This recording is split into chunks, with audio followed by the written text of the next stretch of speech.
भैया 1 महीने से लड़की मुझसे बात कर रही, मौसी मुझे अपने पास बुला लो। मैं बस में बैठी हूँ, मेरे एक बार वीडियो कॉल कर पर कहना जख्म देख लो, मुझे बेलन से मारा। पहले भी मुझ पर कॉल आई कि मेरे हाथ पे बेलन मारा। पहले भी फोन करा लड़की ने, स्कूल में गई, किसी मैडम को नंबर दिया। अब क्या सूचना मिली आपको? अब तो हमें ये सूचना मिली है, उनके परिवार की कोई रहने वाली है, उन्होंने फोन करा, मैंने उनसे बात करी, वो हमारे मोहल्ले की लड़की है आपुड़ की। मैंने कहा आप एक बार मेरी बहन की लड़की का पता निकालो कैसी रह रही है, कि उन्होंने सुबह फोन करके पता निकाला कि उधर मार दी, गंगा जी में मार दी, यूँ पता निकाला मेरी बच्ची मार दी। तो कारण यही है कि मेरी भांजी थी जागजी बिहार में, मेरी सिस्टर की शादी हुई थी। कब हुई थी शादी 2009 में हुई थी, 9 नवंबर 2009 में। उसके बाद उससे एक बेटा एक बेटी हुई, और उसके बाद मतलब 27 अप्रैल 2017 में वो भी इसी कंडीशन में, हम ऐसे ही बताया कि बेड पे से गिर गई और मर गई। हम भी बोले हार्ट की पेशेंट तो हो गई थी जरा सेकंड बेबी में, तो मैंने इतना नहीं करा, जबकि मेरे परिजनों ने खूब कोशिश करी कि इसका भी पोस्टमार्टम कराओ, तो मैंने बच्चों के भविष्य को देखते हुए उस पर कोई नहीं लिया। पर अब आके बेटी अब बात कर रही थी इंस्टा पे, मेरे बहन के दूसरे बेटे थे कि मामा से कहो कि मुझे ले जाइए, मुझे मारते हैं रोज, मेरी हत्या कर देंगे कभी भी।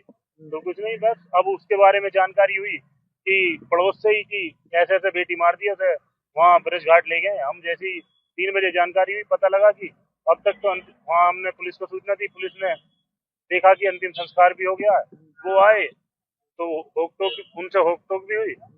बस हमने पूरी सूचना पुलिस को दी, पुलिस ने देखो वर्कआउट किया है, पर उसमें जो उनके साक्ष्य मिटाने में उनके मेरी बहन के ससुर जगमोहन, उनका देवर अमित, ये सारे लोग, तीनों चारों लोग वहाँ गए थे उसे अंतिम संस्कार करने, पर पुलिस ने दोनों को बस सौतेली माँ और पति को दोषी बनाया। वो दोनों अभी। मेरठ से एक ऐसी खबर सामने आई है जिसने रिश्तों को लेकर लोगों को झकझोर दिया है। यहाँ एक पिता पर अपनी दूसरी पत्नी के साथ मिलकर 17 साल की बेटी की हत्या करने का आरोप लगा है। मामा से कह दो मुझे यहाँ से ले जाएं, ये लोग मुझे मार देंगे। ये उन आखिरी बातों में से एक बताई जा रही है जो मेरठ की 17 साल की लड़की ने अपनी मौसी से फोन पर कही थी। लेकिन उससे पहले कि कोई उसे वहां से निकाल पाता, अचानक उसकी मौत की खबर आ गई। आरोप है कि पिता ने इतनी जल्दी अंतिम संस्कार कर दिया कि रिश्तेदार आखिरी बार चेहरा भी नहीं देख पाए। मेरठ के भावनपुर थाना क्षेत्र की गोकुलधाम सोसाइटी का है।